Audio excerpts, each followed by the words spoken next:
Cocoa लोको। खोया हुआ अखरोट। एक छोटी नैतिक कहानी। हरे भरे फुसफुसाते जंगल में एक नटखट गिलहरी रहती थी जिसका नाम था सैमी। उसकी फूली हुई पूंछ और चमकीली आंखें उसे और प्यारी बनाती थीं। सैमी को अखरोट इकट्ठा करना बहुत पसंद था, लेकिन उसके पास एक खास अखरोट था, सुनहरी अखरोट, जो उसकी माँ ने उसे दिया था। एक दिन सुबह सुबह सैमी खेलते खेलते अचानक चौंक गई। उसका सुनहरी अखरोट गायब था। वह पेड़ों के पीछे, झाड़ियों के नीचे हर जगह ढूंढने लगी, लेकिन उसे अखरोट कहीं नहीं मिला। तभी उसकी दोस्त कोको कौआ, जो तेज और समझदार थी, ऊपर से उड़ती हुई आई।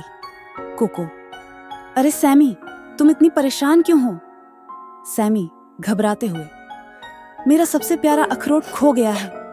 मैंने उसे हर जगह ढूंढा, लेकिन वह नहीं मिल रहा। कोको अपनी तेज नजरों से ऊपर आसमान से नीचे झांकी। उसने नदी किनारे कुछ चमकता हुआ देखा। कोको, सैमी, मुझे कुछ दिखा है, चलो मेरे साथ। दोनों तेजी से नदी के पास पहुंचे। वहां देखा कि एक छोटी सी चिप्पी गिलहरी उस सुनहरी अखरोट को पकड़े बैठी थी। सैमी गुस्से में, ये मेरा अखरोट है, इसे वापस दो। चिप्पी घबरा गई। उसने सहमे हुए कहा, मुझे माफ करना, मुझे नहीं पता था कि ये तुम्हारा है। मैं तो बस खाना ढूंढ रही थी, मुझे बहुत भूख लगी थी। सैमी का गुस्सा धीरे धीरे पिघलने लगा। उसने सोचा, अगर वह खुद भूखी होती तो कैसा महसूस करती। सैमी नरम स्वर में, अगर तुम्हें भूख लगी है तो तुम इसे रख लो।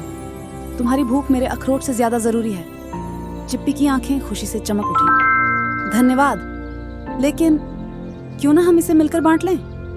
उसने अखरोट को तोड़कर आधा सैमी को दिया। कोको ऊपर से मुस्कुराई। देखा सैमी, बांटने से खुशी दोगुनी हो जाती है। सैमी भी मुस्कुरा दी। सच कहा कोको, दोस्तों के साथ साझा करने में जो खुशी है वह किसी और चीज में नहीं। उस दिन के बाद सैमी ने सिर्फ अखरोट ही नहीं, बल्कि दोस्ती और दया का खजाना भी इकट्ठा करना शुरू कर दिया। कहानी से सीख, साझा करने से खुशी और दोस्ती दोनों बढ़ती हैं।